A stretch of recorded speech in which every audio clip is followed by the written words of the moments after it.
Et c'est parti avec Mikkel Hansen et ses coéquipiers en possession du ballon pour lancer ce match ici à Coubertin, 19e journée de Lidl Star League.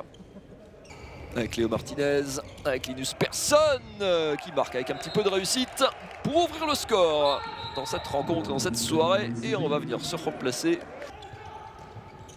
Les Parisiens pour un premier mouvement conclu pour l'ouverture du score parisienne par Luka Karabatic. Pas trop de 6 joueurs devant le portier croate pour essayer d'endiguer les vagues bleues et rouges. Mikkel Hansen, deuxième chance à l'aile, la deuxième est au fond. Christophe Pans, la barre elle est rentrée, elle a frappé la barre mais le rebond était à l'intérieur de la cage de Mate Sunic.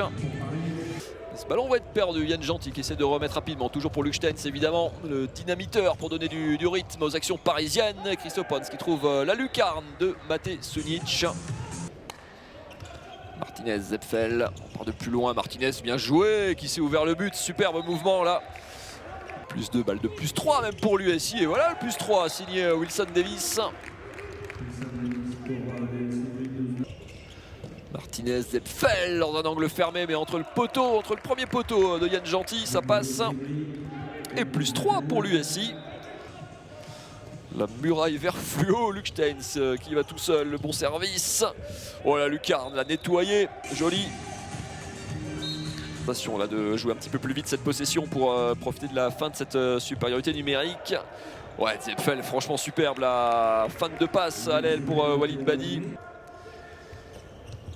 Steins, Mikkel Hansen, ouais, qui est en train de prendre les choses en main. Là, 2 buts en 30 secondes pour le Danois. Et Emeric Zepfel, 5 buts, un meilleur buteur de cette partie, tout simplement l'Alsacien pour l'instant. La bonne solution au pivot. Et là, est-ce qu'il a touché ce ballon? Ouais, la double parade du coup. Et le premier jet set mètres, Walid Badi face au portier de l'équipe de France. Et 3 sur 3 en jet de 7 mètres pour le jeune, pour l'ailier. Ah, le bon démarquage à l'aile, bien fait pour Benoît Kounkoud, qui laisse aucune chance à Mate Sunic. Petite fin du laiton, les bras levés du côté des arbitres. Steins, ouais, la petite passe dans les pieds n'était pas très bonne non plus. Ballon rendu à l'USI, le jeu rapide pour Simon Ooms aux avant-postes, qui vient de tromper Vincent Gérard. Loin de son poste, qui ouvre des espaces, mais pas suffisamment pour Linus Persson. Vincent Gérard une nouvelle fois à la parade. On est vite de l'autre côté. Avec la faute là, c'est là. Et qui prend le meilleur sur David Bernard qui était rentré pour ce jet de 7 mètres. Le sans faute continue pour l'instant pour le Danois. Et le ballon perdu par cette équipe d'Ivry qui est toujours en infériorité. But facile, cadeau, trop facile pour Nedim Remili. On peut dire qu'on n'a pas trouvé beaucoup de solutions de tir depuis quelques minutes aussi côté Ivry.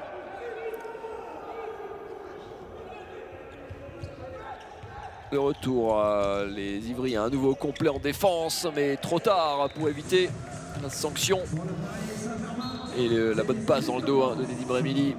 6 Coltin là, Kamil Sipchak sur le rable. Et Mate Sunic qui aurait été assez malheureux dans cette partie après 3-4 arrêts dans les premières minutes. Ça aurait été très compliqué pour le Croate, avec Zepfel qui va l'outil. Ouais, ça commence à pêcher là physiquement côté Ivry. On craque et ça pardonne pas en face en 2 secondes. Le contre, Émilie servi à nouveau. 5e but pour l'international, on va en rester là. Ça a été compliqué, on avait du mal à se mettre dedans. Ça faisait quelques jours qu'on n'avait pas rejoué tous ensemble, donc ça a été un peu difficile. Maintenant l'essentiel était de finir par une victoire, de retrouver un peu de temps de jeu ensemble, de se remettre dans le droit chemin parce qu'on a une fin de saison qui va être très chargée, notamment ce mois-ci. Donc c'était important de reprendre par une victoire et c'est ce qu'on a fait aujourd'hui. Oui, on a fait une très très bonne première mi-temps. On était content de ce qu'on a produit. On est venu quand même ici de jouer un match pour le gagner, bien sûr. Je sais qu'on est à l'extérieur, à Paris. Après, en deuxième, on s'est vu un peu dépassé par le Paris, mais aussi on a pris un peu trop de fois 2 minutes. Je ne suis pas sûr que ça existait, mais bon, on a subi la loi et bon, c'est comme ça, malheureusement, on était trop longtemps en 1-2 mois et voilà, ça paye cher contre une équipe comme Paris.